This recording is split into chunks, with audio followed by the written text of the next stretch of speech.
Hey, welcome everybody. We are ready for Red Academy. Red stands for Real Estate Dreams. I'm Diane Bennett with Inspired Homes, and we're your host this evening, along with our host, Duke Mabry. I almost messed up your name, Duke. That's okay. So we're hosting this Red Academy First Time Home Buyer class here at Near North Title. You can see their logo behind us. And Duke, do you want to welcome everybody? Say a couple Sure. words. Well, good evening to everybody out there, and thank you, Diane, for the invitation, and welcome to Near North Title. For anybody who has any needs for any waters or sodas or restrooms, you can go back that way. There's a little arrow, but this is where the thing culminates. Yeah, This is where absolutely. buyers start their whole process, maybe weeks ago, maybe months ago. But this is where it culminates, and this That's is going to be for me at Near North Title. This is the most important day. yeah, So I will, closing day. yeah, I'll let you guys take care of it. Okay, We'll perfect. talk about some other things and in the closing room, but there's a few more steps that have to take care of themselves before they get here. So, That's right. Awesome.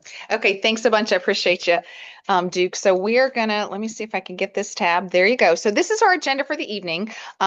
We just got welcome and directions from Duke for where you can get your snacks and where you can go to the restroom and stuff like that. What we're going to be talking about now is the buyer journey, just a brief rundown of what the buyer journey is. And today's whole main thing for the class is the purchase agreement and what's in the purchase agreement. How do you fill out a purchase agreement confidently with your agent? And then we'll actually, at the end, we're going to have Amy Hauk with Cross Country Mortgage is going to talk to you about why we need to have a pre-approval go along with your purchase agreement because I can't submit your offer if you don't have one. The seller won't look at your offer without one. So she's going to talk a little bit about that. And we're going to recommend that you ask for a home warranty. So I also have as a guest tonight Steve Light with American Home Shield Home Warranty. They are the most used and the most recommended by Inspired anyway. And then we'll have Duke come back and talk about closing and what closing looks like at Near North Title. We do have four first-time buyer classes altogether. The whole long class about buyer journey is already online, and the buyer contract, because you do have to sign a contract with the buyer's agent today. And so those two classes are already on our website. And then we have a fourth class. This is our third class. We have a fourth class that'll be coming with pending to closing. So today is how do we write the contract so we can get pending? And then what does pending to closing look like is a fourth class that we'll be doing here in the upcoming months. So we'll get right onto it. And so thank you, Duke. I already introduced you to Duke and had him. So anyway, I'm Diane Bennett with Inspired Homes, and we're going to go straight into what does the buyer journey look like. So this little path is kind of a just easy way to think about it. The first thing you need to do when you start looking to buy is choose a realtor. You need someone that is experienced that does this, 5 times a week instead of 5 times in their whole lifetime to walk you through what it looks like. And when you pick the realtor that you want to work with, in Indiana today, it is state law that you have to sign a contract with that agent, and they'll walk you through what that looks like. We do also sell in Michigan. It's not state law in Michigan, but it is National Association of Realtors policy, and we have to do it in both states. So the next thing that you're going to do is go from working with us, you're going to go speak to your loan officer, like we have Amy Hauk from Cross Country Mortgage tonight, and get that pre-approval. And you want to do that at the next step rather than waiting until later, because if you start shopping for houses and you don't know how much you can afford, you could be looking at, say you're looking at 300,000 and you can only afford 200,000. Now you don't like anything at 200,000 because 300,000 is a nicer, can get you a nicer house. And so you want to be shopping in the correct price range. Once you get that pre-approval and you know how much you can afford, then you're going to set up a search with your agent and tour some of those homes. So I actually have a first-time home buyer of mine tonight working with my friend Kim on our team at Inspired because we were doing this class and I couldn't show them and they needed to see it tonight. So you want to see the houses, you want to tour inside the houses and stuff like that. The next step after you've found the one you want to write on is to submit the offer. That we're going to go into great detail tonight. What does it look like to submit an offer? What are all the parts of the offer? And then the pending to closing part goes to step number 6 over here. So finish the loan and find the insurance. So you're going to go from getting your pending. At our office, Melanie would submit your offer over to Amy and say, okay, we've got them all settled. And so then they go and they work on that. You need to start shopping for for homeowners insurance. And attend your inspections. Melanie at our office is going to order the inspections based on stuff that you wrote with the purchase agreement. We can talk a little bit about what inspections you want. We'll talk a little bit about that tonight, but we'll talk more about it in the next class. And then after you've done inspections, you get reports back, and you and your agent are going to review those reports, ask for repairs, see what the seller will or won't pay for. And once you get through repair negotiation, then the last steps are all super fast and super easy. Scheduling your movers, turning on your utilities in your name. You get a settlement statement from the title company near North, and it tells you what all money you need to bring to, how you do that, wiring funds, they get you all of that stuff. Right before closing, you want to go back to the house with your agent for a final walkthrough and make sure, did the seller do the repairs that they said they were going to? I've had buyers to hire their inspector to come again and say it was repaired correctly or not. That's not a requirement, but we like to recommend that. And then you'll have your final closing appointment, and that would be at the title company. So right here at Near North, and then you get your keys at closing and you get to move in. So those are the steps for the big overview. I said it really fast for you because it's a lot of stuff, and we have a whole nother class that goes into depth on those things. But then there's a purchase agreement. Now I'm going to show you really fast. There's all these pages. Okay. I'm flipping through pages. It's a 9-page document for the purchase agreement. So I'm going to kind of give you an overview first, and then we'll look at the pages individually. So it's too small on this screen for you to be able to read the fine print, but we can answer questions and stuff like that. So the first thing at the top of the purchase agreement is going to be your name as the buyer and the purchase property address, the address that you want to write the offer on, and how much you're going to offer on it. So those are the first three things, A, B, and C, at the top of the purchase agreement on page 1.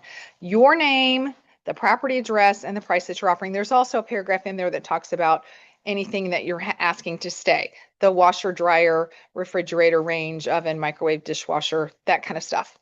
And then the next part talks about earnest money. So when you submit an offer, you're going to include an additional amount of money to go with it. We actually don't write the check for earnest money and submit it with the offer. We usually submit it in a couple of days afterwards. You want to make sure you're the one that gets to buy the property if you were in competition with another buyer or something like that. So earnest money in our area is typically 1%. So if you're writing on a $100,000 home, you're going to typically write a check for $1,000. A lot of people tell me, wait, I don't have a check. What do you do?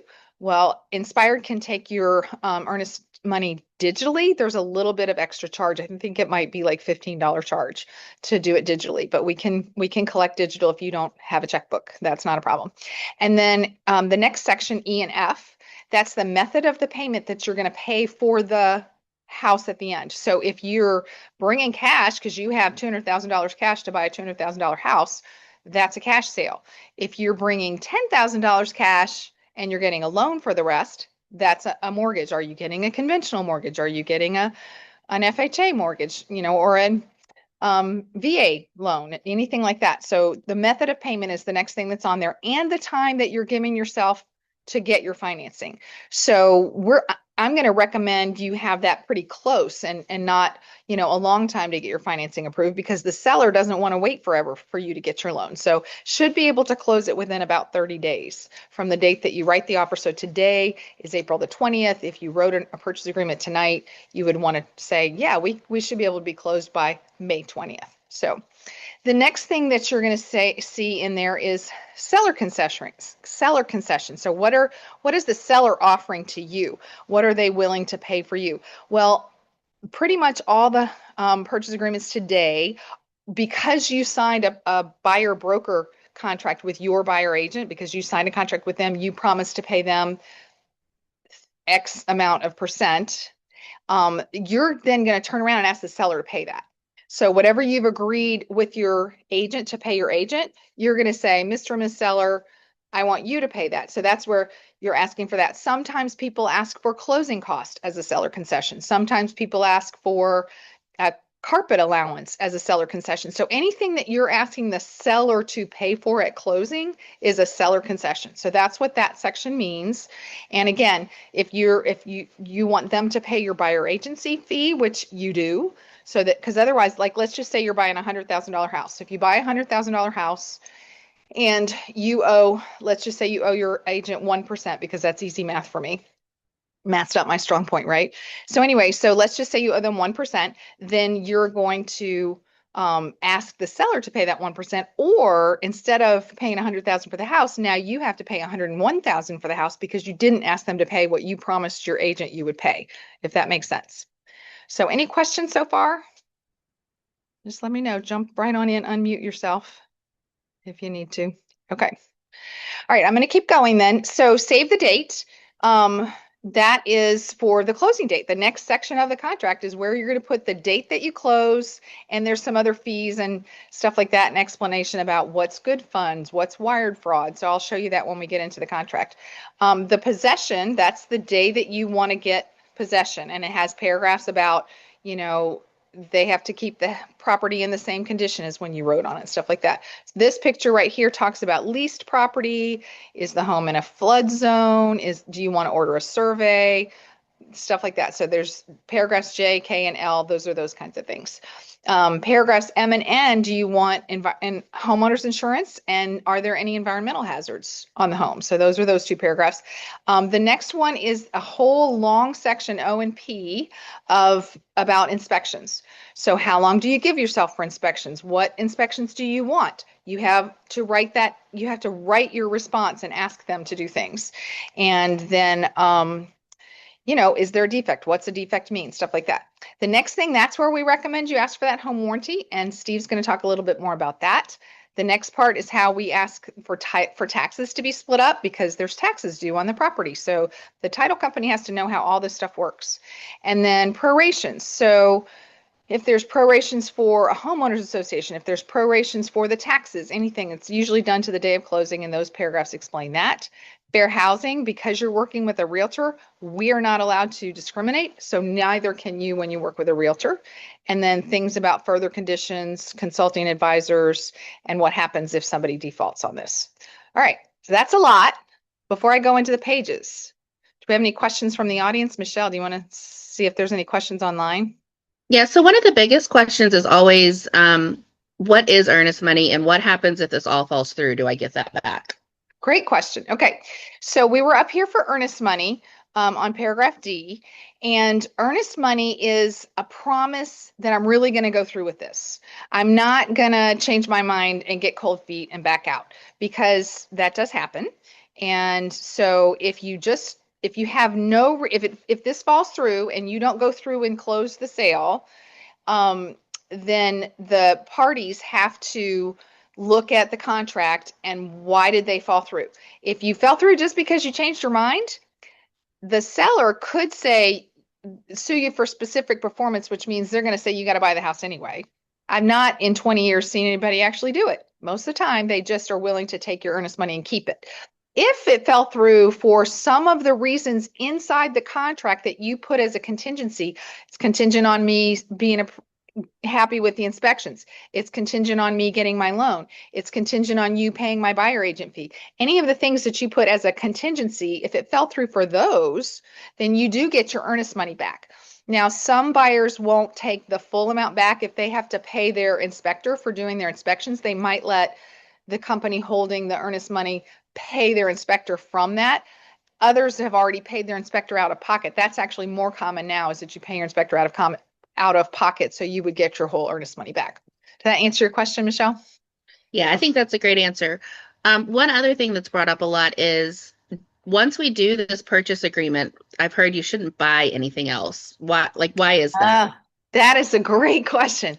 And I want you to also ask that when Amy's up here. So the reason not to buy anything else is because when you're going through this process, towards the end, there's a group called underwriters that your lender, Amy, is going to send send your whole document to the underwriter, and they're the ones that are saying, yeah, I'll grant this loan or I won't grant this loan.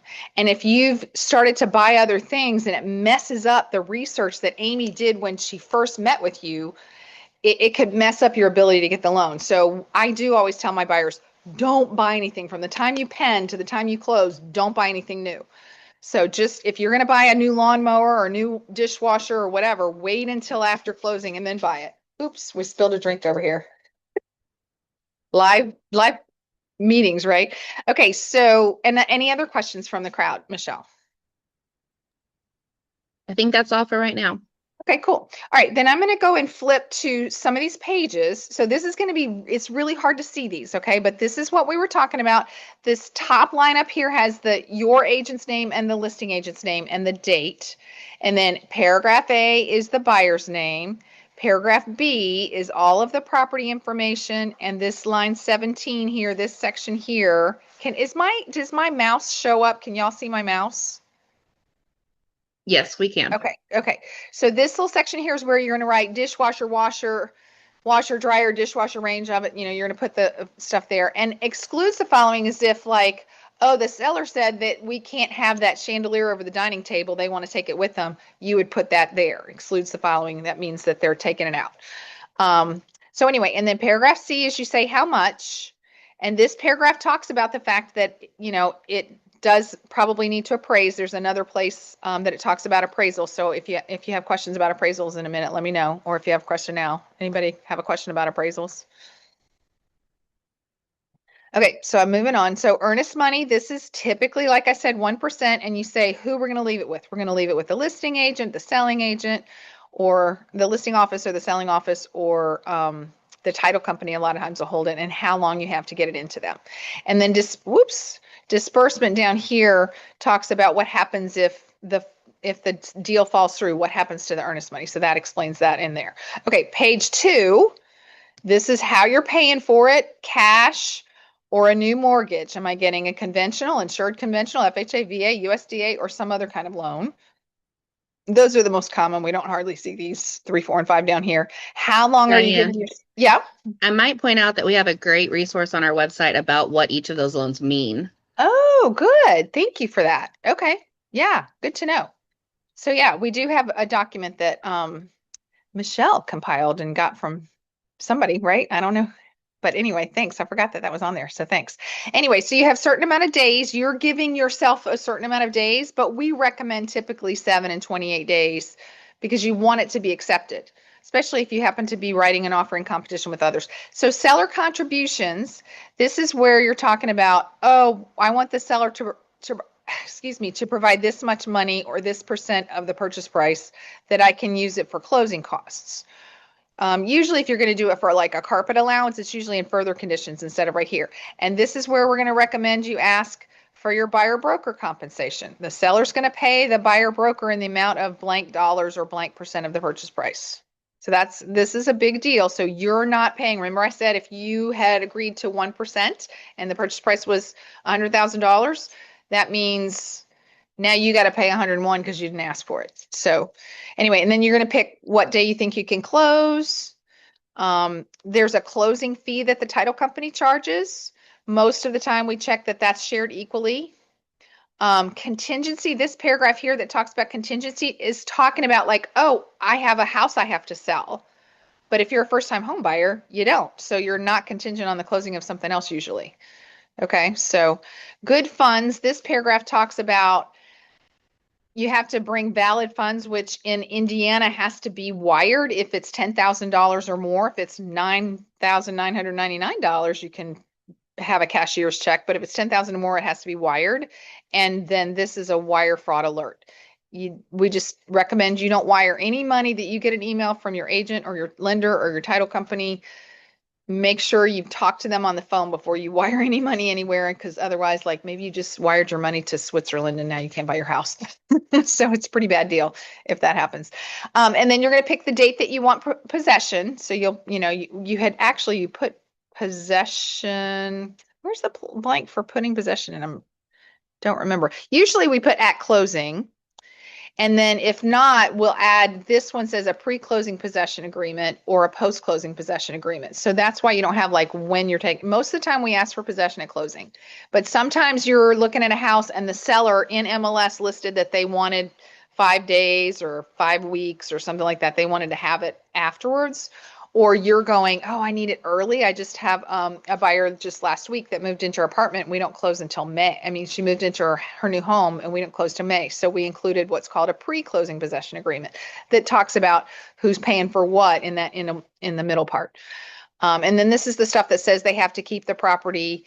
The seller has to keep the property in the same condition before you buy it. If there's a fire, they have to restore the house. You know, if there's a flood, they have to restore the house to the way it was when you saw it, or you don't have to buy.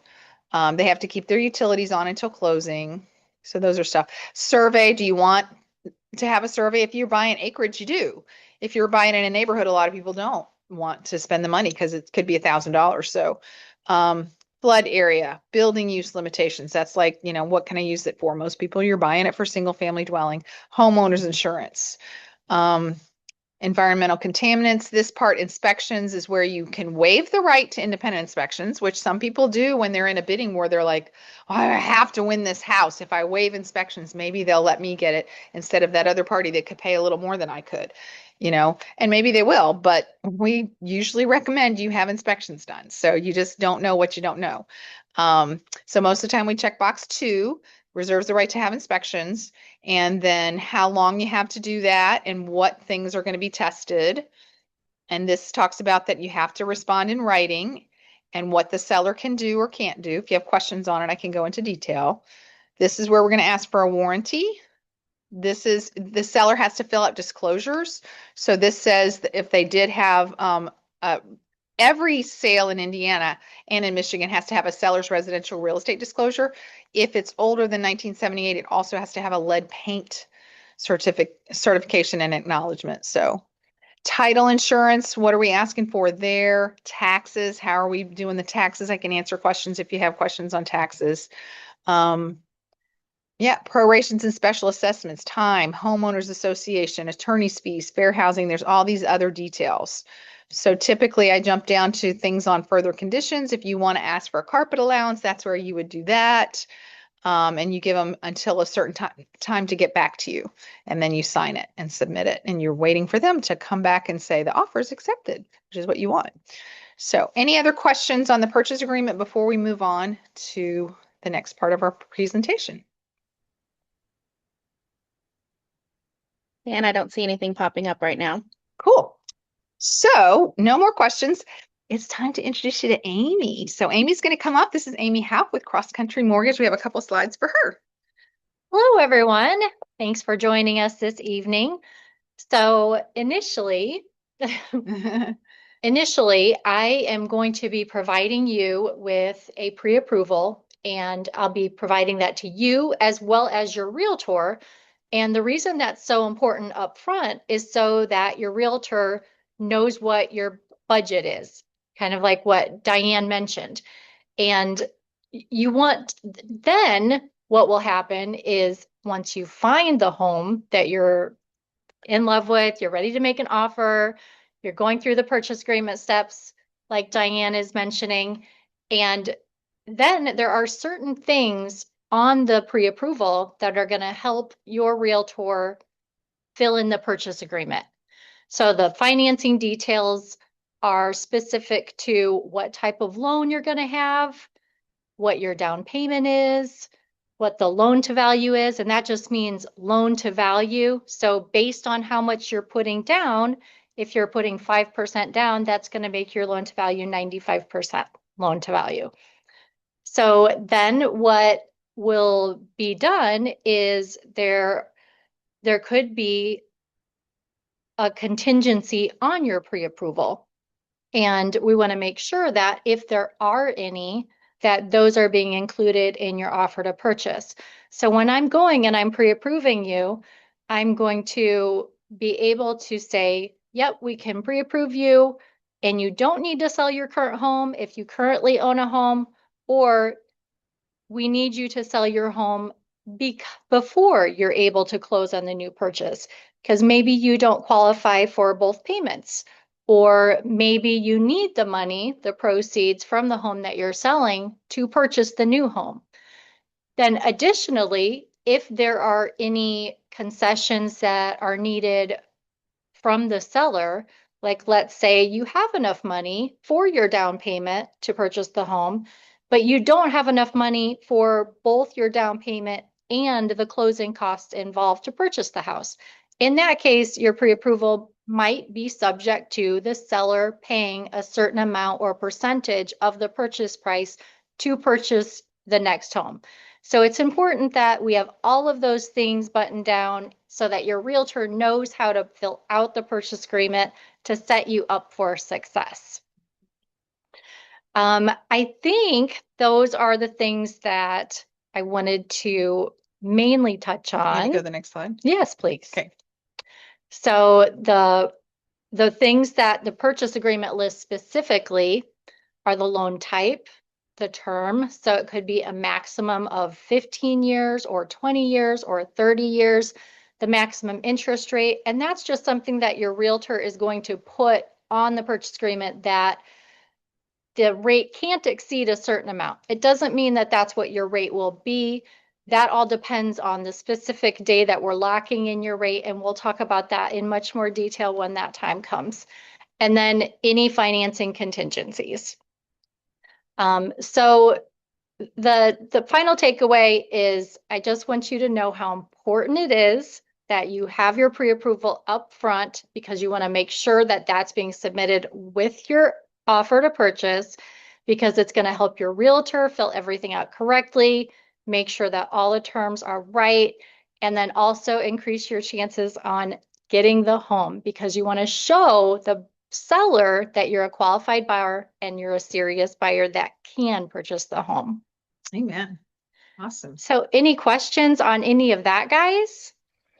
Amy, can you speak to anything about credit scores when you're trying to get the loan? Like, what do we need to have to get approved? Absolutely. So that's going to depend on a few things. It's going to depend on what type of loan we're doing and how much you're putting down. So you can actually purchase a home with a credit score of 550 using FHA financing, but that might require you to put 10% down. In order to put down the minimum financing or the minimum down payment for an FHA loan, you have to have a credit score of at least 580. Conventional is a little bit different. They've actually gone away with a minimum credit score, but everything has to fit. So if you're putting more down, you might be able to get approved, or you should be able to get approved with a lower credit score. But generally speaking, an FHA loan is going to be the most flexible with regards to the credit being lower. Cool. Thank you. Very cool. And then, like, don't sometimes people get a gift from parents or something like that and do you need extra documentation on the pre-approval letter if there's gift fund? We don't necessarily need extra documentation on the pre-approval if there's a gift, but what we'll do is we'll upfront with you as your loan officer, we'll discuss the details of the gift, who the gift is coming from, talk with the gift donor, whether that be family or your parents, how much that gift is going to be, because we need to know those things so that we're qualifying you and making sure that you have enough money to purchase the home with both the amount that you're using as well as the gift. And then I like to have a conversation with the gift donor just to make sure that they understand what documentation we'll need from them so that there's no surprises. That's helpful, super helpful. All right, thank you, Amy. We'll Thank bring you back you. up for questions too. Okay. So now we've got Steve is going to talk to us about American Home Shield. And can you guys let me know if Steve's face should pop up when he starts talking, because he's not here with us. He's virtual. So Steve Light with American Home Shield. Hi, everyone. I'm glad to be with you today. So if you've never heard what a home warranty is, it's designed to provide protection to you after closing. You really don't know exactly how well the home has been taken care of. You don't know how old things are, how often they've been used. Even though the inspection might reveal some things, you just don't know after the closing. So it's designed to give you a little bit of peace of mind on mechanical systems throughout the home. We have different plans available for different levels of coverage. It's important to know that the warranty is not designed to cover everything, but it is a great tool to help you cover things like heating, cooling, electrical, plumbing, appliances, and various other things that we do cover. We do have many options like swimming pools and spas and septic coverage. We have well pump coverage. So there's lots of other items. The most important thing is to make sure when you look over the warranty program that you understand it and that you have an idea. And if not, you should ask questions. Awesome. Do we have any questions yet on that, Michelle? Yes, we got several questions on the warranty. If the seller isn't, I know you mentioned if the seller usually pays for it or you request the seller pay for it, if they don't, can a purchaser still buy that warranty? Absolutely. And there's lots of time. There's no pressure on this at all. So if it's asked for the seller to purchase it and they decide not to do that, the buyer has plenty of time to work with the realtor to get that at least 90 days after closing. So if they do not want to get it at the closing, they can still get the warranty. They can even alter their warranty up to 60 days after they start the warranty. So there's a lot of freedom there. Also, there's no pressure. They can also cancel the warranty at any time after they have purchased it. So like I said, there's not much pressure at all. That's awesome. Any other questions? Yes. So we have the home warranty and homeowners insurance. Why would we want to pay for both of those things? That is a great That's question. a great question. So, homeowners insurance is very different than home warranties. Home warranties are designed to cover your mechanical systems throughout your home, and that's based on normal wear and tear. Homeowners insurance is really designed to cover secondary damage or fire, flood, storms, things like that that happen, not considered normal wear and tear. Homeowners insurance can sometimes cover animal damage, but typically not. You need to ask for a rider on that. But American Home Shield's warranty is designed to cover normal wear and tear. So if your tree falls on your air conditioner, that's going to be homeowner's insurance. If it just stops working, that's going to be American Home Shield. Your homeowner's insurance is not going to help you with that. That's a great way to say it. If the tree falls on it, that's homeowners. And if it's just because it just died, that's you. That's pretty cool. So cool. Yeah, I typically recommend a buyer get at least for the whole first year. If the seller won't pay for it, I typically recommend that the buyer pay for it because normally the first year in the home is the most you've gotten a payment, you've talked to your lender and you've gotten a purchase price and a payment that's comfortable for where you are now, but you don't have like a big nest egg saved. You just put down your whole big nest egg on your not your deposit, your down payment or whatever. And so, so you don't have a lot of money left if the furnace goes out, but I have clients that will continue to update their, they'll get American Home Shield at closing for a year, and then they'll renew it every single year because they don't want to have to worry. They don't want to have to buy a whole new furnace someday. So they want to be able to just do a deductible and all of that. Do you have any comments on that, Steve? How does that work if somebody wants to keep one? And keep renewing? Yeah. So, we actually renew 78.5% of our clients. So it's our ultimate goal is to get a customer to stay with us. And when they do, it's anywhere from 5 to 10 years that they actually stay. So, until they move into the next home. So, but I do want to point out that if money is tight, they can set up monthly payments. So once you get your invoice ordered, your realtor orders that invoice for you, you can actually set up monthly payments if you don't want to pay for it all up front. That's awesome. Good to know. Any other questions? On that, Yeah, go. yeah. So you mentioned monthly payments, but what are we talking about cost wise? Well, typically the starting price of our warranty is $515, and in our plus plan that would include all your appliances throughout the home is actually going to be about $730. And then we have a high level one, it's like $935, but that covers more things like your modifications, roof repair, unlimited refrigerant for the AC, things like that. But again, you can set up monthly payments. Right now, we have $100 off. So look for those deals. We do announcements like that for discounts, and we also carry a first responder and a veteran military discount of 20% off. Yeah, that's awesome. Thanks for And doing those prices were for the whole year? That's for a whole year. That's And then pretty great. when you were talking about extending it, so that makes me wonder, does it matter how old the equipment is? If we've been in the house for 5 years and the air conditioner stops working, is that still covered? That's a great question, and not every warranty is created equal. We do not have any age limits. We depreciate by age, so we don't care anything about age. We give them whatever it's going to take to replace that item, what they have. That's awesome. Very cool. All right, next on the agenda is Duke. So he's going to talk a little bit about title insurance. So Duke, take it away.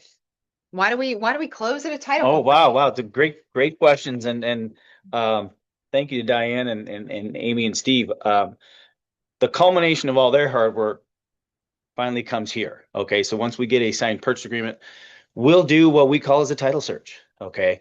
And what I label it as there's really two Bibles that we go by. Okay. One is a title commitment. Okay. That's going to show the history of the property.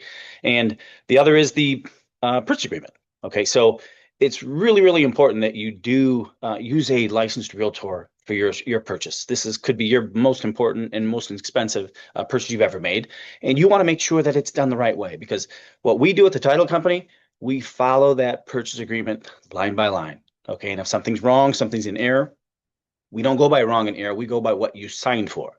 So critical to use the agent. Okay. So title insurance, that's what we do here at the title company. We analyze the property from the date that we get it, and we foresee everything up through the closing date. But title insurance is really the only insurance that will protect you from something that happened in the past. Okay. A lien maybe 50 years ago, we can do 100-year search. Okay. So because we want to make sure that your purchase that you're buying is actually something that you can buy. And we want to make sure that the seller, we want to make sure that that's something they actually have the right to sell.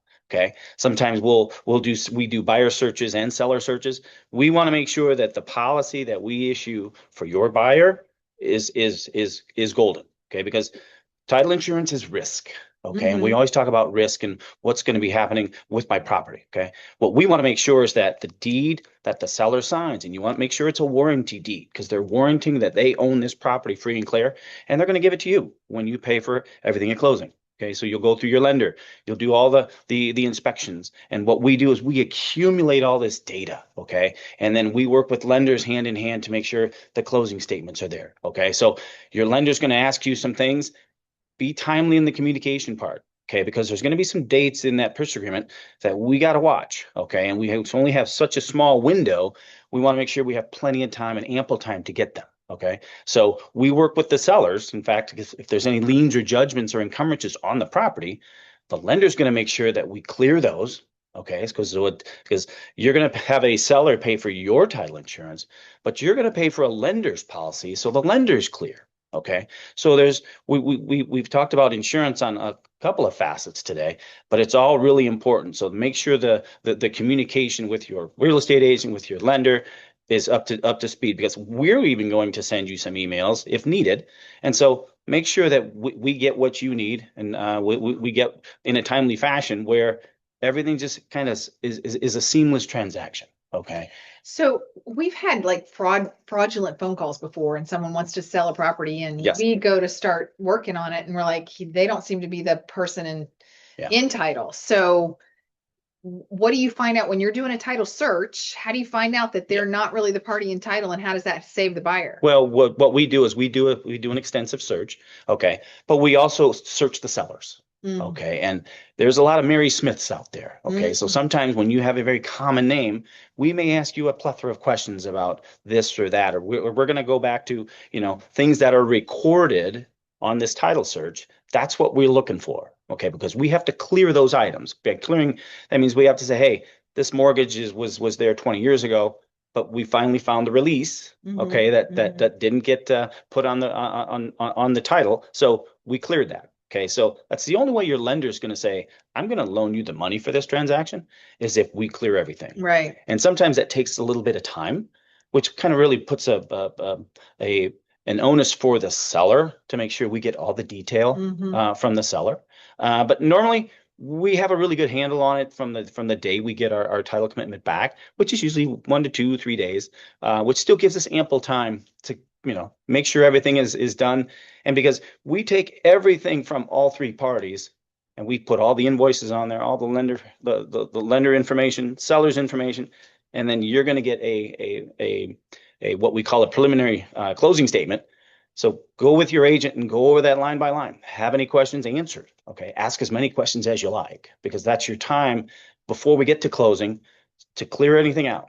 Okay. So that's one thing. But at closing, there's always the fraud thing. And I know, Diane, you mentioned the wire issue. Mhm. Okay. So in Indiana, it's called a good funds law.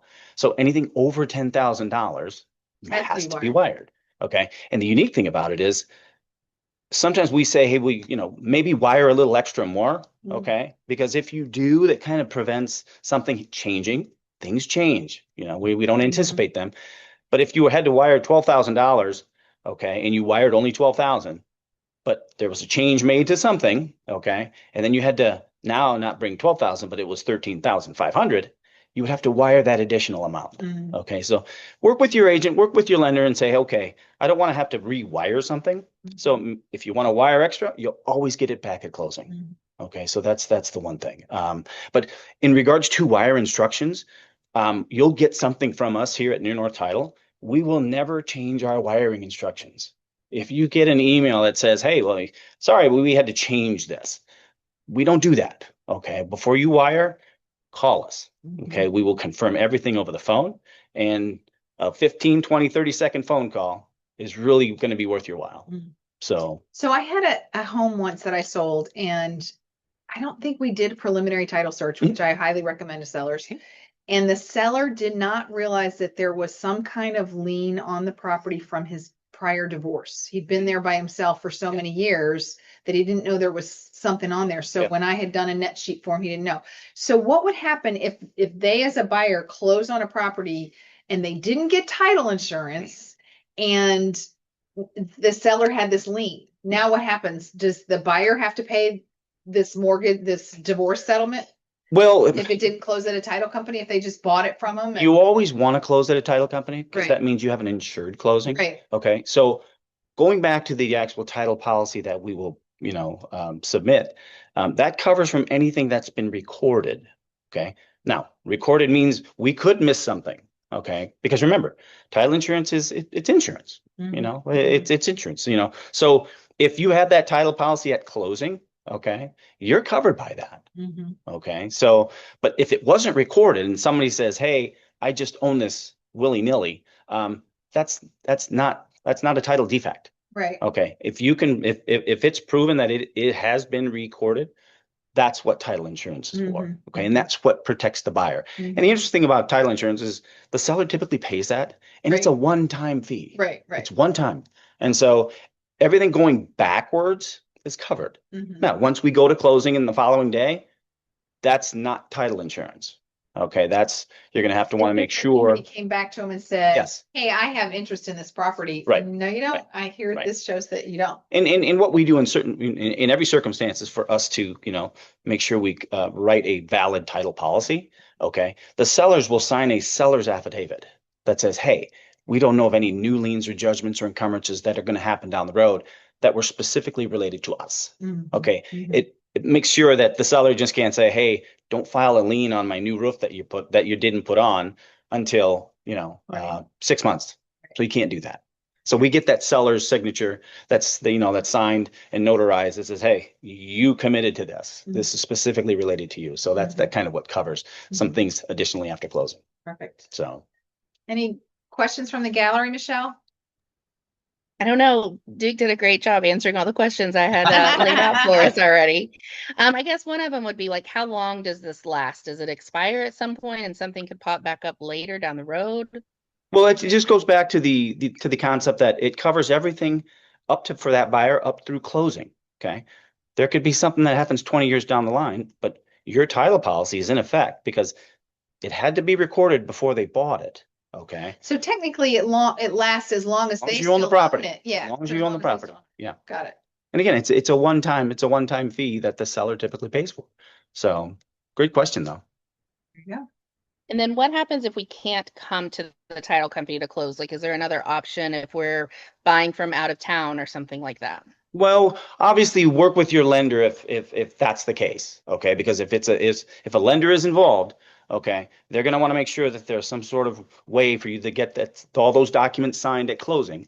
Okay. So it's acceptable to their underwriters. Okay, we can accept some things on some local near north documents, and the sellers, we can always do the sellers as a remote online notary, which sometimes it works for both lenders and sellers.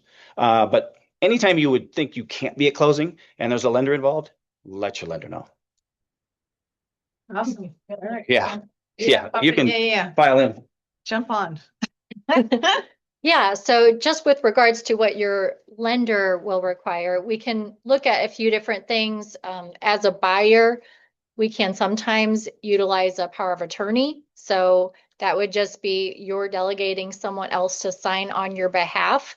There are certain requirements for that. So again, we'll need to talk on it with a case by case basis. And then also there are different ways. You mentioned an online notary. We do allow that in most cases as well, but it could be specific to who you're working with also.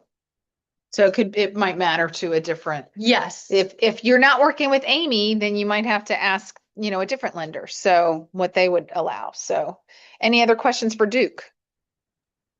That's all I've got. That's Thank all you you. got? Awesome. All right. Anybody else online that didn't submit theirs in writing that wants to ask something? Thank y'all for being on here.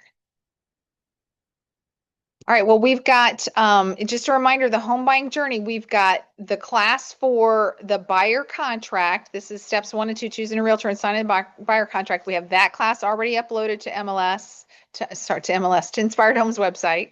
And then the setting up of a search and stuff like that is a second, what you're doing when you're getting your pre-approval and you're setting up your search. That's another class that's already uploaded. And then we've done this, how to write the purchase agreement. There was a lot front loaded on listening to Diane rattle. I apologize. But, and then we've had a whole nother class coming in another month or two for, in the future months for all the rest of these 10 more steps. So all that's going to be lumped into one class.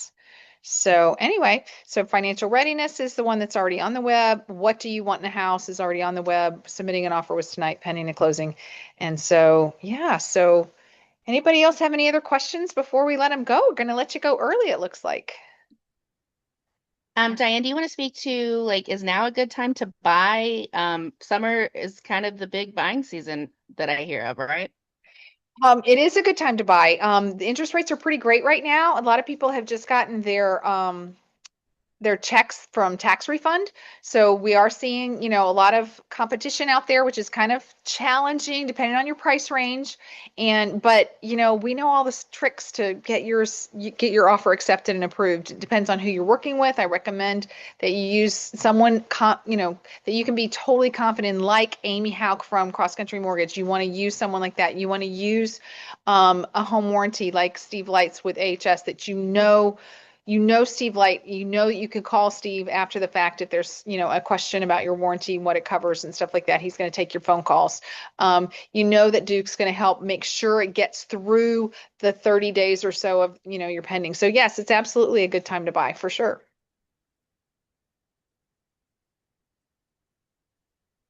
And then what about if we're looking for something, somebody that's not handy, that doesn't want to have to work on a house? Are there a lot of houses out there right now that don't need any work, that, we can not need that extra nest egg just to repair a house we just bought? Yeah, absolutely. So yes, and unfortunately, you can't really search. When I set up your search on MLS to look for what you want, I can't necessarily, I can use the word updated and see what comes up, but we just really have to look at the houses. There are a lot of companies and investors lately that will buy homes and fix them up so that they are already updated when you move in there. So if you want to look for that kind, just tell us what you want in your search. But yes, you should be able to find something like that. I will tell you, those are the more popular ones, and they usually have more multiple offers than the one that needs work. So if you don't want to be in competition and you want to get a deal and people that can help you update it, there's also, like, we can pull Amy back up here and talk about loans like an FHA 203K loan where you don't have to do, and you have conventional ones that are like it too, right? Yeah. So talk about renovation loans for just a second in case you want to buy something like that. Yeah, so there are type of loans, both FHA and conventional, where you're purchasing a home and maybe you you'd love the house, but the cabinets are outdated, or the house needs a new roof and the seller's not wanting to make that repair before closing. You can purchase a home and it requires for you to use a contractor, an approved contractor, but you would take the purchase price of the home, and then we would add the cost of any improvements that you were doing, and you would need to get a bid for that so that we know how to appraise the house. And then what we'll do is we'll have the appraiser go out, they're going to appraise the home subject to the completion of those items being done. So then at the closing, you're going to be doing your financing to purchase the house. You're going to put your down payment down just like you would on any other loan. We, on the 203K loan, would be funding at the closing 50% of the work that needs to be completed to get the contractor started. Then once the work is done, we'll send the appraiser back out to verify those items are done and then release the rest of the money To the contractor. to the contractor. Yeah, so like let's just say you had you were approved to 200 and you find a house at 150 that needs a lot of work, or even 100 that needs a lot of work in it, and then you get this contractor. But just remember, it has to be an approved contractor. You can't just do the work yourself. You can't hire some other contractor that you know. You have to use someone from their approved list because they need to know that they trust the person. If you have a contractor that's not on the list, they can apply to be on the list. But yeah, so let's just say the house was 150. At closing, you're going to close on the house for 150 and you're getting your loan for 200. And so like she said, part of the money will go straight to the contractor now because he's got to buy his materials to go update the kitchen or whatever he's doing. So does that help if you want to buy something that's not already fixed up? Yeah, I think that's a great answer. Thanks. Cool. All right. Any final questions? Valid ID. Oh, yes. When you come to closing, Duke reminded us you need to bring your valid driver's license or state ID of some kind. So, yep, you can't buy a home without a, Get married. yep. Oh, yeah. If you get married and you need to like bring your marriage license with you if you don't have your ID in your new married name yet or something like that, that's a big deal for sure. Yep. All right. Well, thank you guys so much for attending today. Feel free to share this. We'll have the link put up on our website and you can watch it again if you had questions. Wait, I forgot what she said about this. You can watch it again. You can share this with somebody that you know that is also going to buy a home. So, and you can check out the other classes. Thank you guys. Any other questions? All right. Have a great day. Thanks. Remember, at Inspired, it's all about you. Bye-bye.